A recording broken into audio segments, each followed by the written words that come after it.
Hello, everyone. My name is Djèlí Clark, and I write stuff. I write across genres, but I also like to dabble in horror.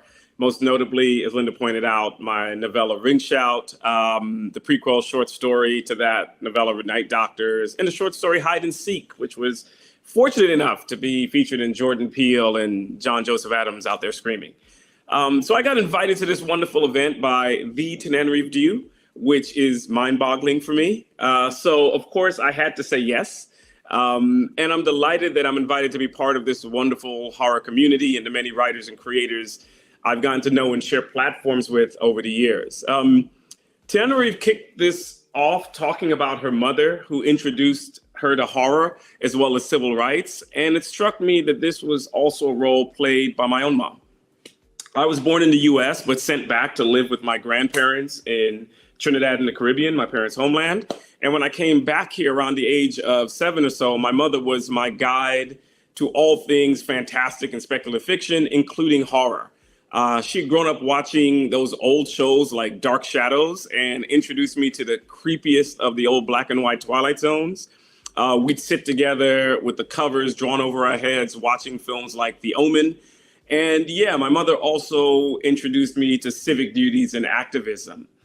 She arrived in the US at the end of the civil rights movement, but she'd followed it back in Trinidad, and it had this impact on her. And she would go to speeches by Angela Davis when she got here, and other activists of the time. And so she imbued both myself and my younger sister with this strong sense of activism, as well as this need to keep up with politics, right? And to understand the political events of the day.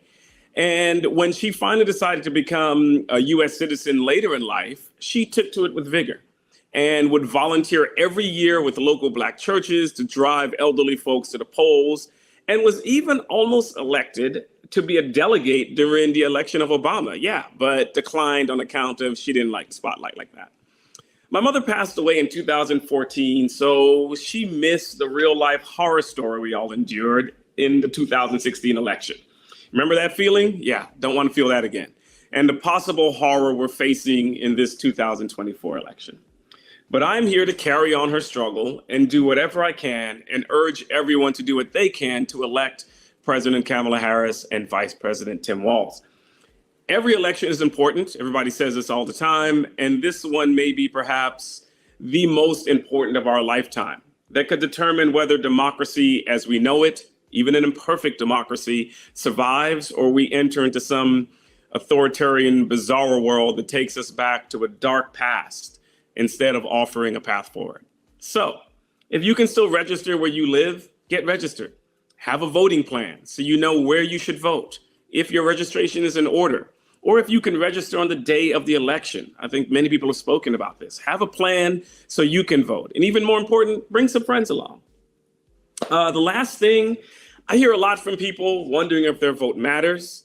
They wonder if they should vote if the candidate does not align fully with their political issues. And those can be gravely serious issues, even when the candidate agrees with 90% of what you believe in.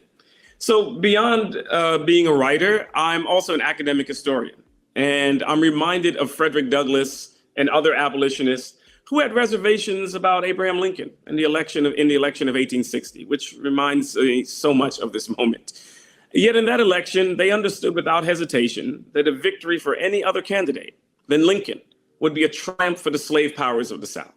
And so even in their criticisms, they understood that having someone they could criticize, who they could push, was infinitely better and more strategic to their aims than allowing the powers and forces of slavery and despotism to prevail. So your vote always matters. Every election matters. We're all bound up in this together.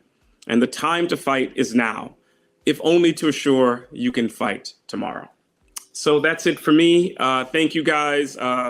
Please continue listening. Please donate. And I give this back to the wonderful Scare Up the Vote team.